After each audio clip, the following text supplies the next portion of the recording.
కోరికలో ఉండి ఇంకా దీన్ని ధ్యాసగా పెట్టుకొని ఇంకా ఎప్పుడు చేస్తూ ఉండాలని అర్థమవుతుంది. అలాగే చెయ్యాలి, ఎప్పుడు చెయ్యాలి. అలాగే చేస్తున్నా సరే మొత్తం చదువుకుంటూ చెయ్యి. అలాగే మాతాజీ.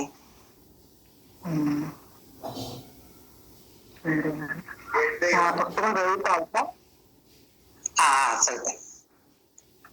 ఇది 8వ పేజీ.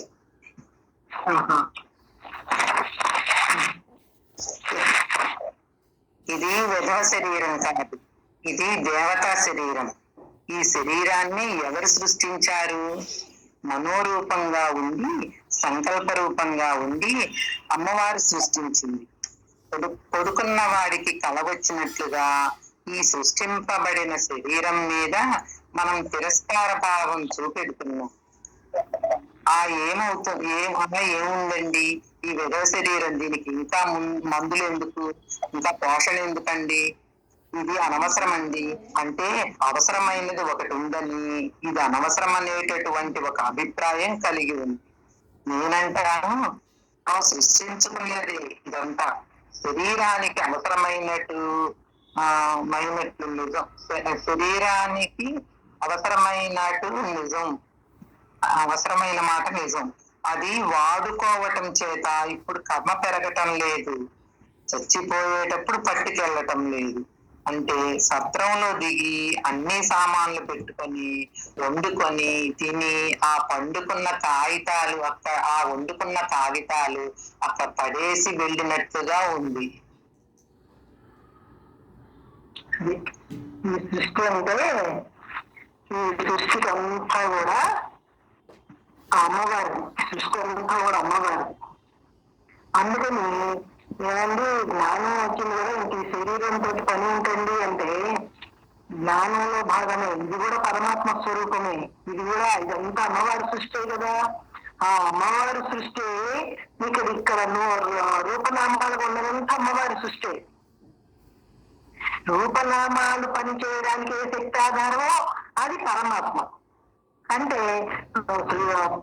అమ్మవారికి కూడా ఆధారం పరమాత్మ. పరమాత్మ శక్తి వల్లనే అమ్మవారు ఈ సృష్టి అంతా కూడా ఇలా చక్కగా చేయగలిగింది. ఇక్కడ ఆ పనికొచ్చేది అవసరమైంది అవసరం కానిదంటూ రెండు లేవుగా. ఇప్పుడు ఉన్నదంతా పరమాత్మ స్వరూపమే. నేను పరమాత్మని, ఉన్నదంతా పరమాత్మ అనుకున్నప్పుడు అంతా ఒకటే జరిగింది, ఒకటిగానే ఉందిగా. ఇక్కడ విధవ శరీరం అంటే ఏమిటి, దీనికి మందులు అనుకోవడం ఏమిటి? ఎందుకంటే శరీరం కూడా పరమాత్మే, మందులు కూడా పరమాత్మే. ఆ పరమాత్మ తప్ప రెండోది లేదు ఇక్కడ. కాకపోతే ఈ శరీరానికి ఆహారం ఇచ్చేప్పుడు దీనికి ఏది సరిపడుతుందో, ఏది తింటే దీనికి ఆరోగ్యంగా ఉంటుందో చూసుకొని అడిగినంత వరకు ఆహారాన్ని తీసుకొని ఈ మనసుని, ఎందుకంటే ఆరోగ్యం సరిగా లేదనుకోండి, మనసు శరీరం మీదే దీని గురించి. అందుకని ఆ మనసు ఏకాగ్రత కుదరాలి అన్నప్పుడు ఈ శరీరానికి ఆరోగ్యంగా ఉండాలి. అందుకని ఆరోగ్యంగా ఉండాలంటే దీనికి ఏది తింటే సరిపడుతుందో, ఏది దీనికి హాని చేస్తుందో గ్రహించుకొని దానికి తగ్గట్టుగా ఆహారాన్ని తీసుకోవడమే గాని ఇక్కడ వదిలేది లేదు, పట్టుకునేది లేదు, అనవసరము లేదు, అవసరము లేదు.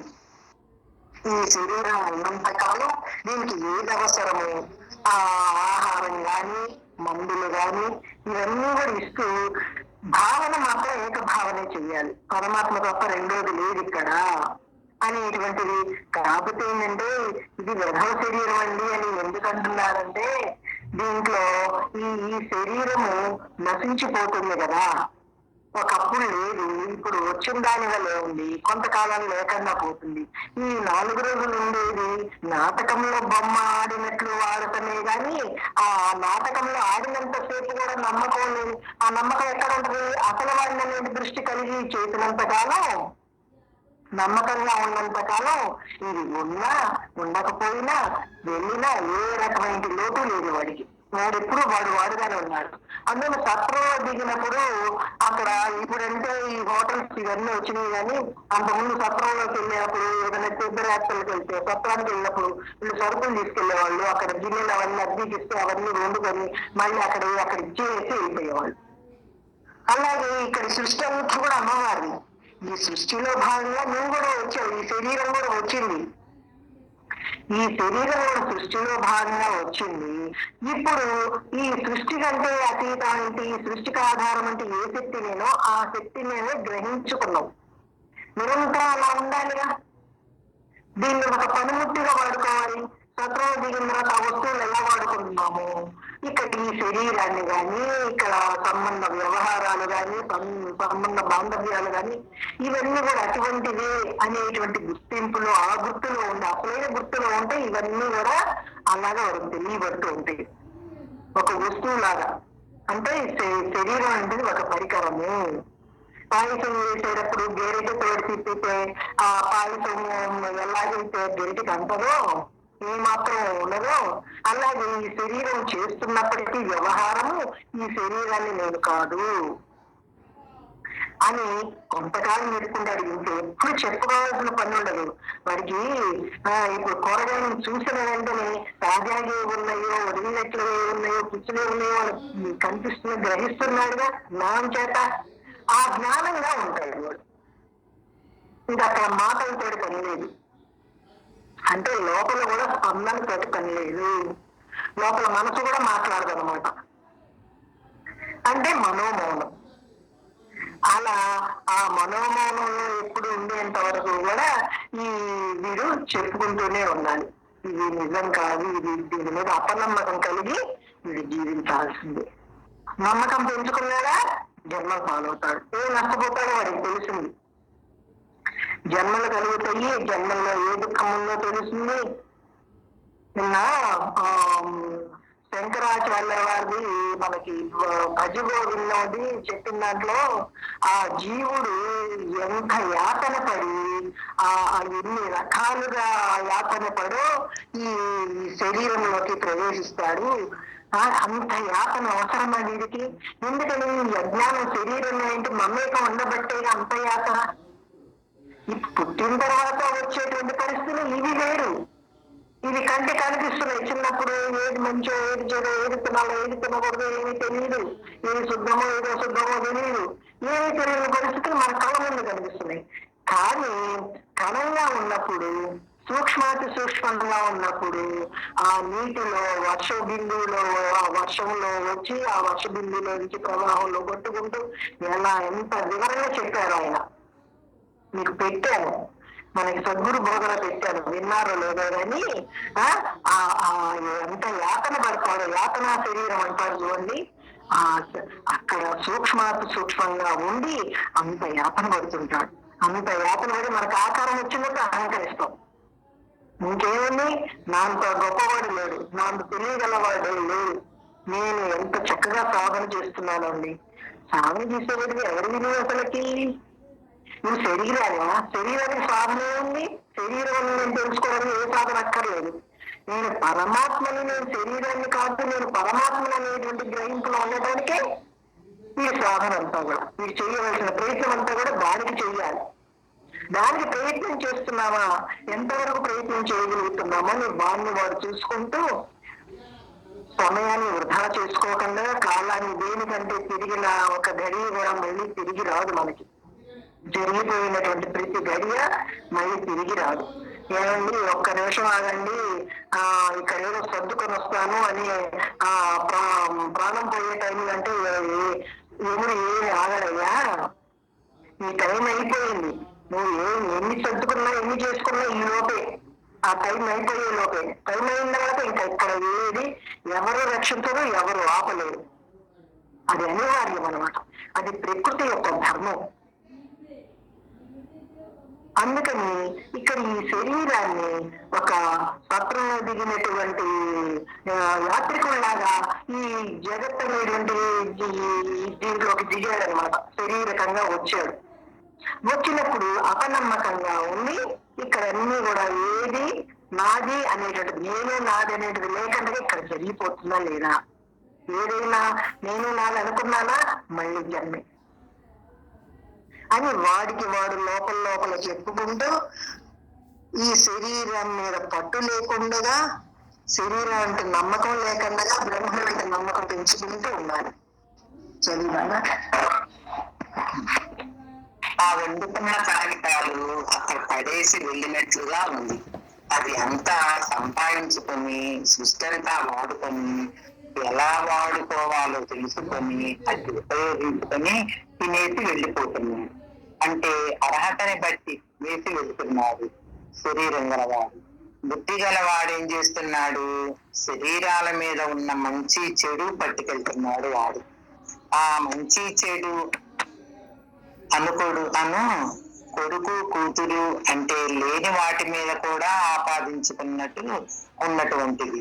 ఎందుకంటే చంద్రకళల్లా మారుతున్న ఆ చంద్రుడు మనసుకి అధిష్టాన దేవత కనుక ఈ మారుతున్న శరీరం మీద ఒక అభిప్రాయం ఏర్పడి ఇది బాల్యం, ఇది యవ్వనం, ఇది ముసలితనం, ఇది 4 రోజుల నుండి పోయేది అంటే శరీరం ఉందని దాని మీద ఒక రకమైనటువంటి అభిప్రాయం ఏర్పరుచుకుంటూ వచ్చాడు.